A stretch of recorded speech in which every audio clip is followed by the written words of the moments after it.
ശാന്തിക്ക് വഴി ഒന്നേ ഉള്ളൂ. അതാ പറഞ്ഞ മോന്റെ വീട്ടിലേക്കുള്ള വഴിയാ. അതിനിടയ്ക്കറി വിലങ്ങുന്നുണ്ടല്ലോ. ഒന്നുകളെ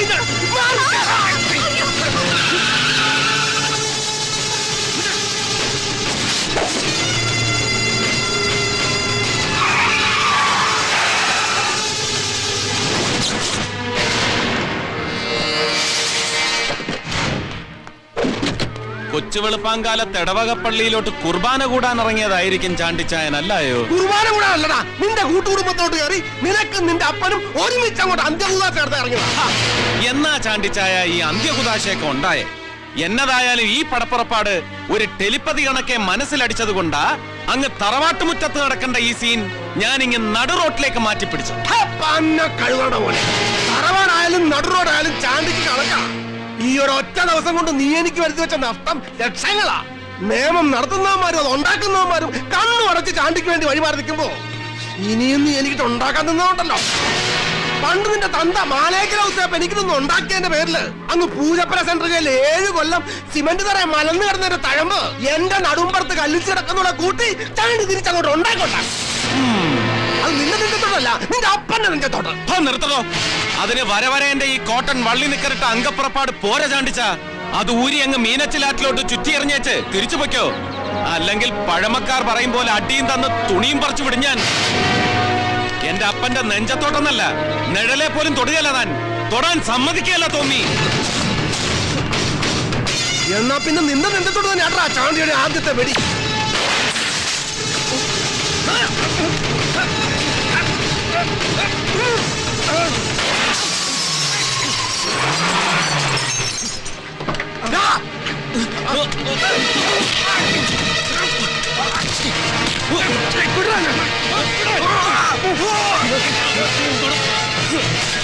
പന്നെ, ഈ നിൽക്കുന്ന നിന്റെ അപ്പം കൊണാതരൻ നിന്റെ തള്ളെ തൊഴിച്ചു കൊന്നപ്പം നോക്കി നിന്ന നീ ഈ ആവേശം അന്ന് അവിടെ കാണിച്ചിരുന്നെങ്കിൽ അവരെങ്കിലും ജീവിച്ചിരുന്നേനെ. ഇടയ്ക്കിടയ്ക്ക് നിനക്കിട്ട് ഓരോ കൊട്ടും തന്നിങ്ങനെ മാറ്റി നിർത്തുന്നത് ചത്ത് പള്ളിപ്പറമ്പിലോട്ട് കെട്ടിയെടുക്കുമെന്ന് നിന്റെ അപ്പന്റെ ശവപ്പെട്ടിയുടെ തലക്കെ പിടിക്കാൻ ഇതിയാന്റെ തന്നെ ഭാഷ പറഞ്ഞ ഒരു ഭരണജ്ഞാനത്ത് മോനെങ്കിലും ബാക്കിയുണ്ടായിക്കോട്ടെ എന്ന് വെച്ചിട്ടാ മിണ്ടിപ്പോരുത്. തന്തയില്ലായ്മയ്ക്ക് താഴികക്കൂടം വെച്ച താൻ ജയിലിലെ സിമന്റ് തിണ്ണയിൽ കിടന്ന് വാദം പിടിച്ച കഥയും പറഞ്ഞ് മാളിയേക്ക തറവാടിന്റെ പടിപ്പുറയ്ക്ക് കാലുകുത്തിയ കൊഴുക്കട്ട എന്ന് ദേഹം കൊഴുക്കാനും 7 കൊല്ലക്കാലം കൊണ്ട് മനസ്സ് നന്നാക്കാൻ എന്റെ അപ്പൻ തന്നോട് കാണിച്ച ദയൊന്നും തൊമ്മി കാണിക്കുകയല്ല. ദയാഹർജിക്ക് പോലും അവസരം തരാതെ തന്നെ ഞാൻ അങ്ങോട്ട് വിടും. കണ്ണൂരും വിയൂരും ഒന്നും അല്ല, സാക്ഷാൽ കാലന്റെ സെൻട്രൽ ജയിലിലേക്ക്. മനസ്സിലാകടാ ഭദ്ര, വണ്ടിയറാ.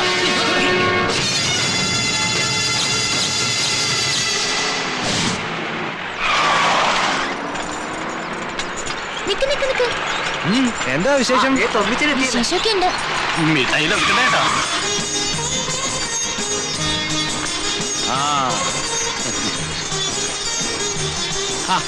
നീ ഇതെന്നതാടി ഈ കാണിക്കുന്നേ?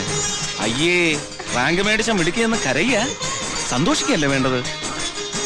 ആ വാസുവേട്ടാ, നമ്മുടെ അനിതക്കുട്ടി അടിച്ചത് 6 തന്നെ. ഇനി നമുക്ക് എന്നാ നോക്കാനാ? അതങ്ങ് അടിച്ചു പൊളിച്ച് ആഘോഷിക്കുക തന്നെ. ഭദ്ര, ഓ അത് റെഡിയല്ലേ തോമിച്ചായോ? ഓ, റാങ്കുകാരുടെ പുതിയ മോഹം എന്നാന്നറിയാവോ? എന്നാ അടി? ഡോക്ടർ ആവണമെന്നൊക്കെ അവള് പറയുന്നേ. അതൊക്കെ ആലോചിക്കാൻ പറ്റുന്ന കാര്യമാണോ? അതൊക്കെ ആലോചിക്കാൻ പറ്റുന്ന കാര്യമല്ല, ആലോചിച്ച് തീരുമാനിച്ചു കഴിഞ്ഞ കാര്യ. എന്നാ അവള് പഠിക്കാവുന്ന അത്രയും പഠിക്കട്ടെ. അതൊക്കെ തൊമ്മിക്ക് വിട്ടേര്. വായില് വെള്ളിക്കരണ്ടിയുമായി ജനിക്കുന്നവര് മാത്രം ഡോക്ടറായി പോരല്ലോ. നമ്മളെ ചികിത്സിക്കാൻ നമ്മുടെ കൂട്ടത്തിൽ നിന്നൊരു ഡോക്ടർ ഉണ്ടാവുന്ന നല്ലല്ലോ വാസുവേട്ടാ. ഞങ്ങളൊക്കെ വടിയും കുത്തിപ്പിടിച്ച് നടക്കുന്ന കാലത്ത് ചെവി കുഴലും വെച്ച് വന്ന് നോക്കോടി. നോക്കിയേക്കാമേ, പക്ഷേ നല്ല ഫീസ് ഞാൻ മേടിക്കും. Hello ടോമിച്ചായ, നിമ്മിയ. നിമ്മിയ. We are coming to the Malekal Royal Palace. എടി VR എന്ന് പറഞ്ഞാൽ ഇത് ആരൊക്കെയാ? ഹലോ, ലിസ്റ്റ് പറയാനാണെങ്കിൽ ഫുൾ ഗ്യാങ് ഉണ്ട്. അതെ, ചേർത്ത് തന്നെയാ. അതെ, ഞങ്ങൾ മോർണിംഗ് ഫ്ലൈറ്റ് നെടുമ്പാശ്ശേരിയിലെത്തി. അലക്സ് അങ്ങ് എത്തിയില്ലായോ? അലക്സ് അവിടെ ഉണ്ടായിരുന്നു. അവൻ വണ്ടി ഓടിച്ചോണ്ടിരിക്കുക. എന്തോ അല്ലടോ, സ്വന്തം ഷഷ്ടിപൂർത്തി പോലെ ആഘോഷിക്കാൻ സമ്മതിക്കാത്ത നമ്മുടെ അപ്പച്ചനെ ഇപ്പൊ ഈ 50ാം വിവാഹ വാർഷിക ആഘോഷിക്കാനുള്ള തീരുമാനത്തിലോട്ട് നീ എങ്ങനെ കൊണ്ടെത്തിച്ചടാ? അത് അപ്പച്ചന്റെ കളിക്കൂട്ടുകാരന്മാർ ഒപ്പിച്ചെടുത്ത പണിയാ. നമ്മുടെ മുഖ്യമന്ത്രി ജനാർദ്ദനക്കുറുപ്പും സഖാവ് ഗോപാലനും അവരങ്ങനെ പിതാവും പുത്രനും പരിശുദ്ധാത്മാവും ആയ സ്ഥിതിക്ക് ഞാൻ അതിനിടയ്ക്ക് വെറും ഒരു അൾത്താര മാത്രമാണ്. തന്റെ വർത്താനം കേട്ടതൊന്നും ഞാനും ഔസേപ്പച്ചനും കൂടെ ഹൈക്കമാൻഡിനെ കൊണ്ട് മുഖ്യമന്ത്രി പദം തന്റെ തലയെ കെട്ടിയൊപ്പിച്ചാണെന്ന്. എടോ ഔസേപ്പച്ച, അത്യാവശ്യമായിട്ട് ഇയാൾക്ക് തന്നെ എന്നെ ഒന്ന് കാണണമെന്ന് പറഞ്ഞുകൊണ്ടാ പ്രോട്ടോകോളൊക്കെ തെറ്റിച്ച എന്റെ ഉള്ളിൽ ഈ വരവ്. പ്രോട്ടോകോള് മണ്ണാങ്കട്ട. സ്വസ്ഥമായി കഴിഞ്ഞിരുന്ന എന്നെ കുറെ ചെന്നായ്ക്കളുടെ തലപ്പത്ത് കൊണ്ടിരുത്തിയപ്പോ തൃപ്തിയായാലോ രണ്ടാൾക്കും? എല്ലാം കൂടെ ഇട്ടെറിഞ്ഞേച്ച് പോയാലോ എന്ന് ആലോചിച്ചതാ. പക്ഷെ സർക്കാർ താഴെ വീഴുമല്ലോ എന്ന് ഓർത്തിട്ടാ. വീട്ടറോ എന്തായാലും അടുത്ത ഭരണം ഞങ്ങളുടെ ഇല്ല. ഇവന്മാരൊക്കെ കാണിച്ചു കൂട്ടുന്ന സകല പോക്കൃത്തരവും ഞങ്ങൾ പുറത്തു കൊണ്ടുവരും. അല്ല, ഞങ്ങള് ഭരിക്കും എന്ന് പറഞ്ഞത് മനസ്സിലായില്ല. ഗോപാലൻ ജയിക്കുമ്പോ പാർട്ടി തോക്കും, പാർട്ടി ജയിക്കുമ്പോ ഗോപാലൻ തോക്കും. ഇതാണല്ലോ പതിവ്. ഇത് പ്രൈമറി സ്കൂളിലെ പിള്ളേർക്ക് കുറെ കാണാപ്പാടാ. താൻ കണ്ടില്ലേടോ കുറുപ്പേ, ചങ്കിന്റെ ഉള്ളിലെ വലിയൊരു വേദന ഒളിപ്പിച്ചു വെച്ച് മറ്റുള്ളവരെ സന്തോഷിപ്പിക്കാനുള്ള ഇയാടെ ചിരി. ഹേയ്, എനിക്കെന്ത് വേദന? ജീവിക്കുന്നതും പ്രവർത്തിക്കുന്നതും വിശ്വസിച്ച പ്രസ്ഥാനത്തിന് വേണ്ടിയാണ്. അതിനിടെ ചിലർ ചവിട്ടി പുറത്താക്കാൻ നോക്കുന്നു. നടത്തിയ വിപ്ലവ പ്രവർത്തനങ്ങളൊക്കെ പൊറാട്ട് നാടകങ്ങളാണെന്ന് പറഞ്ഞു നടക്കുകയല്ലേ സഹപ്രവർത്തകർ തന്നെ.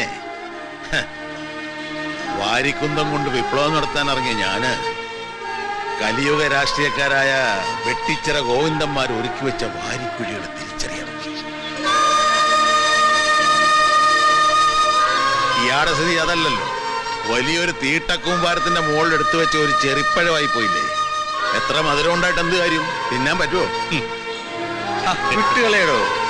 കാര്യം നിങ്ങൾ ഇവിടെ ഇരുന്ന് ഇങ്ങനെ നിയമസഭ കളിക്കുമ്പോ ഞാൻ ഇതിന്റെ ഇടയിലെ സ്പീക്കറാ. പക്ഷെ ഇതിനൊരു സുഖമുണ്ടോ.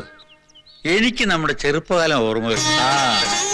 ചെറുപ്പകാലത്തെ ഓർമ്മകളുടെ കൂട്ടത്തില് ഔസേപ്പച്ചൻ അന്നമ്മയുടെ കൈ പിടിച്ച് ഇറക്കിക്കൊണ്ട് വന്ന ആ ദിവസം കൂടെ ഒന്ന് ഓർക്കാൻ വേണ്ടിയിട്ടാ ഞങ്ങൾ ഈ വിവാഹ വാർഷികം ഒന്ന് ആഘോഷിക്കാൻ തീരുമാനിച്ചത്.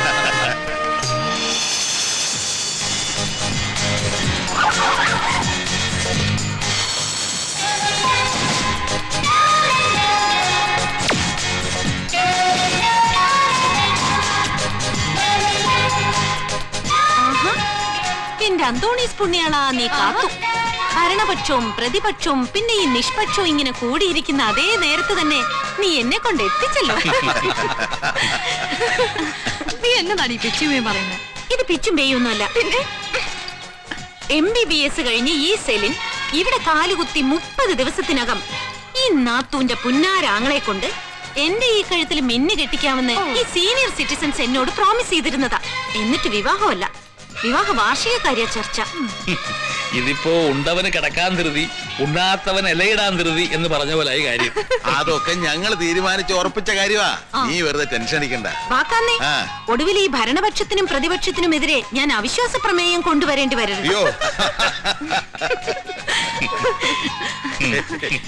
അപ്പോൾ എങ്ങനെയാ നാത്തൂനെ? ബാംഗ്ലൂരിൽ നിന്ന് കൊണ്ടുവന്നിരിക്കുന്ന എന്റെ പെട്ടിയും കിടക്കുകയും എല്ലാം ഞാൻ ഇവിടെ ഇറക്കണോ അതോ എന്റെ തറവാട്ടിലേക്ക് എടുക്കണോ? അങ്ങോട്ടേക്ക് എടുത്താലും പിന്നെ ഇങ്ങോട്ട് തന്നെ കൊണ്ടുവരണ്ടേ? കമ്മി ഭേദം ഇവിടെ ഇറക്കണതാ. അപ്പൊ ഞാൻ പറഞ്ഞതൊക്കെ ഓർമ്മയുണ്ടല്ലോ. Where is my sweet കുഞ്ഞിനമ്മ? വലിയമ്മച്ചേ, വലിയമ്മച്ചേ.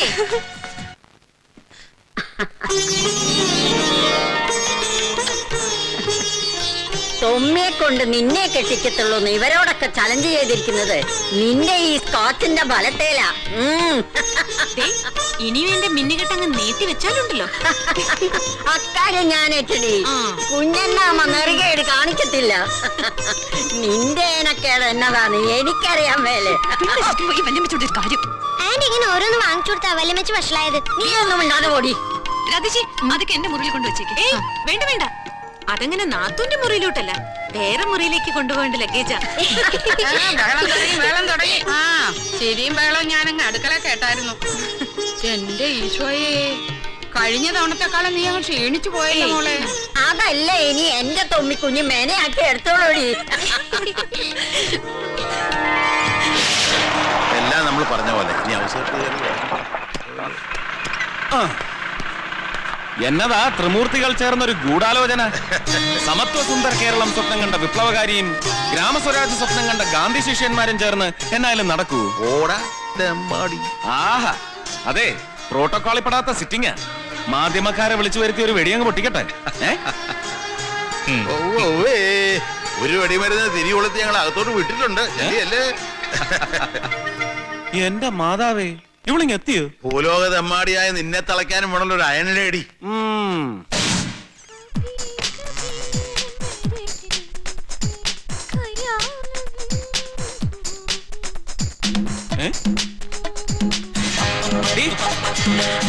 Hi how are you, man? ഏയ്, ആരാ നിന്നോട് എന്നെ മുറി കയറാൻ പറഞ്ഞത്?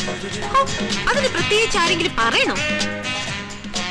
അതെ, ഞങ്ങൾ ഈ ഡോക്ടർമാരെ ഏത് മുറിയിലും കയറും.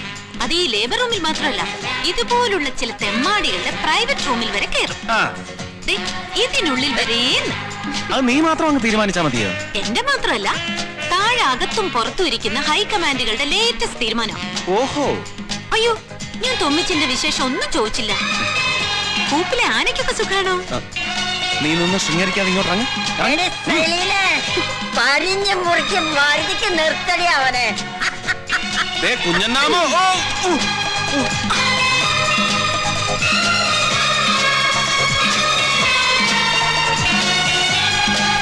ഒരു ഫ്രഞ്ച് കിസ് തരട്ടെ. അല്ലെങ്കിൽ വേണ്ട, നിന്റെ ഒരു ആഗ്രഹമല്ലേ, കോട്ടയം കിസ്മ.